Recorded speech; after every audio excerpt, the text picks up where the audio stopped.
ईश्वर की इच्छा में समर्पण। ईश्वर की इच्छा में समर्पण का अर्थ है अपने जीवन की हर परिस्थिति को उसी रूप में स्वीकार करना जैसा ईश्वर हमें प्रदान करता है। ये विश्वास रखना कि जो कुछ भी हो रहा है वे हमारी भलाई के लिए ही हो रहा है। जब हम किसी कार्य में असफल होते हैं या जीवन में कोई कठिनाई आती है, अक्सर हम प्रश्न करते हैं, मेरे साथ ही ऐसा क्यों? परंतु एक भक्त का दृष्टिकोण होता है, हे प्रभु, इसमें भी कोई भलाई छिपी होगी। मैं आपकी इच्छा में रजामंद हूँ। समर्पण का अर्थ ये नहीं हम कर्म ना करें।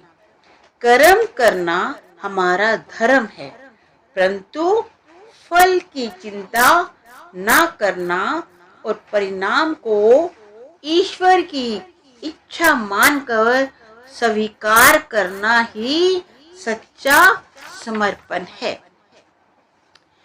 जीवन में अनेक बार ऐसे मोड़ आते हैं जब हम असमंजस में पड़ जाते हैं। कठिनाइयां आती हैं, हमारी इच्छाएं पूरी नहीं होती और हम निराश हो जाते हैं। ऐसे समय में एक ही मार्ग है जो हमें शांति दे सकता है, वे है ईश्वर की इच्छा में समर्पण।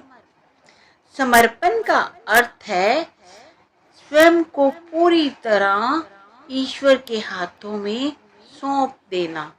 ये मान लेना कि वे जो कर रहा है मेरे लिए सर्वश्रेष्ठ कर रहा है। किंतु समर्पण का तात्पर्य ये नहीं है कि हम कर्म ना करें या प्रयास छोड़ दें। समर्पण का अर्थ है कि हमें अपने कर्तव्यों को पूर्ण निष्ठा से करें, लेकिन परिणाम को ईश्वर की इच्छा मानकर स्वीकार करें। ये आत्मा और परमात्मा के बीच गहरा विश्वास है। जब हम ईश्वर की इच्छा को स्वीकार करना सीख जाते हैं, तब हमारे भीतर से चिंता, डर, असंतोष समाप्त होने लगता है। हम जो नहीं समझ सकते, ईश्वर उसे बहुत अच्छी तरह समझते हैं। जो व्यक्ति पूर्ण समर्पण करता है, वे जीवन की हर परिस्थिति में शांत और स्थिर रहता है। संतों का समर्पण। मीराबाई ने समर्पण की पराकाष्ठा दिखाई। संत तुकाराम जी ने कहा, जो तू करे सो ही भला। इन सब का जीवन इस बात का प्रमाण है कि समर्पण से ही मोक्ष और आनंद का मार्ग प्रशस्त होता है। अब बात आती है कि हमें समर्पण कैसे करें।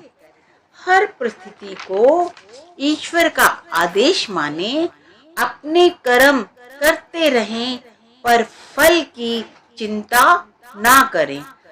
आत्मचिंतन और सत्संग द्वारा अपने भीतर श्रद्धा और विश्वास को बढ़ाएं।